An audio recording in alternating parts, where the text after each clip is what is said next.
আমি তাদের আত্মার মাগফিরাত কামনা করছি।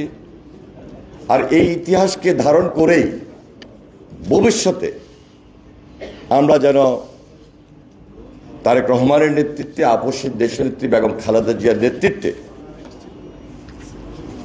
এই বাংলাদেশের নতুনভাবে যে চিন্তা, এই বাংলাদেশকে নতুনভাবে যে গড়া, সেই দিকটাকে আমরা সবচেয়ে বেশি প্রাধান্য দিই।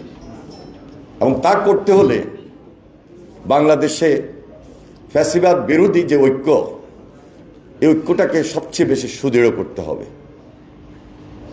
একটু আগে মনে হয় মুন্না বক্তব্য রেখেছেন, হয়তোবা আমাদের 2-4 জনের নাম বলেছেন।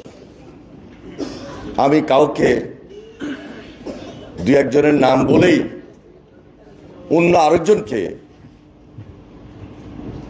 এই আন্দোলন ছিল না এই কথা বলার কোনো সুযোগ নাই। আমরা সবাই নির্যাতিত ছিলাম, সবাই অত্যাচারিত ছিলাম,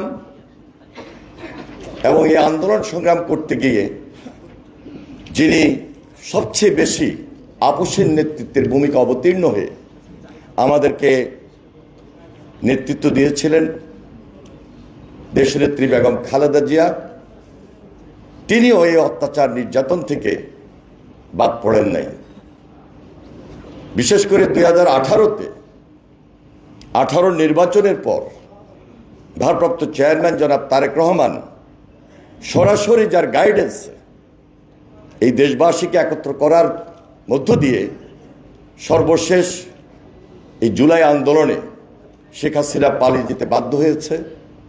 আমি তারেক রহমানের প্রতিও কৃতজ্ঞতা প্রকাশ করছি এবং দেশনেত্রী বেগম খালেদা জিয়ার দীর্ঘায়ু কামনা করে আজকে 24-এর গণ অভ্যুত্থানে বিএনপি এই বইটি প্রকাশ করেছেন।